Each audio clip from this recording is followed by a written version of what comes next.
Now we come to possibly the most important part of this whole subject, which is personal goals. Goals and time management are very closely aligned, really, because how do you know if something's important or not? And therefore, does it deserve more or less of your time? And really the answer is, if it contributes to your goals, it's important. If it's something you like doing, or if it's something you want to achieve, it's important to you. And if it's not, it's not. So it's very important, if you're going to manage your time, you have to very clearly know what you're trying to achieve. And most people don't. Most people drift through life with other people controlling what they do and how they use their time. But a few people are focused on what they're trying to achieve. And I want you to be one of those people. So in this session, we're going to look at why goals are really vital, but also how do you set goals? What should they consist of? What's a good goal and a bad goal, etc. So we're going to look at that as well. So first of all, why are goals so important? And as I've just said, obviously they're to do with importance and therefore time allocation. But actually it's more than that, because we are goal-seeking animals, and our subconscious is designed to make us move towards whatever it is we've decided we want to do. And when we were living in caves, it was pretty much just to survive and eat. But now the world's much more complicated and much more interesting, and there are a lot of things you could have as goals, but your subconscious is still the same, and its job is still to get you whatever your goal might be.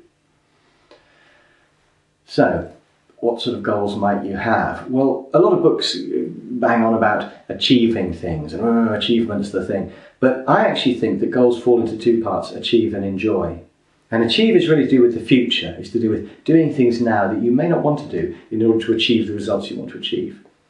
Enjoyment is to do with the present, enjoying the present. And I think somehow we have to get a balance between those two. Some people live only for the future, and they don't really have enough fun, they don't enjoy the present, but it's okay because they're planning for the future. But then it isn't okay because does the future ever come, and they're paying a high price. Other people live only for the present, and that's fine, except they pay a price later, because when the future comes it may not be what they want. So ideally we've got to get the present and the future right. Some people's plan is to achieve things at work and enjoy themselves outside work. So they party on Friday night and Saturday night, and then on Sunday night it's back to work. I can see the logic of that. Achieve things at work, enjoy yourself outside work. But that's not enough, I don't think. I want to enjoy work. After all, you are stuck there for 5 days a week, you might as well enjoy it. So I think you've got to have a job that you enjoy. And so I think you should enjoy work and your time outside work. And similarly, the objective is to achieve things at work, of course, but also to achieve some things outside work, and not just slob out and relax outside work, but achieve some things that you can be proud of outside work as well. So it seems to me the best use of time, which if you think about it is almost the meaning of life, is to enjoy and achieve both at home and at work. So the next question is, what do you want to achieve at work and outside work? And what do you like doing at work and outside work? And what I'd like you to do now is just to take 5 minutes to fill in a little form that I'm going to give you. And this 5 minutes will change your life, because whatever you write down will happen. And I know that sounds very weird, but I've worked with a lot of people on this, and I've had a lot of examples where people say, oh, you won't believe it, Chris, but I wrote it down and it happened. And I've personally had that experience as well. So this is really important. A lot of people spend much more time planning their next holiday than they do planning the rest of their life, which is ridiculous. So let's spend a bit of time now planning the rest of your life. And after this is finished, you can obviously come back to it and think about it some more.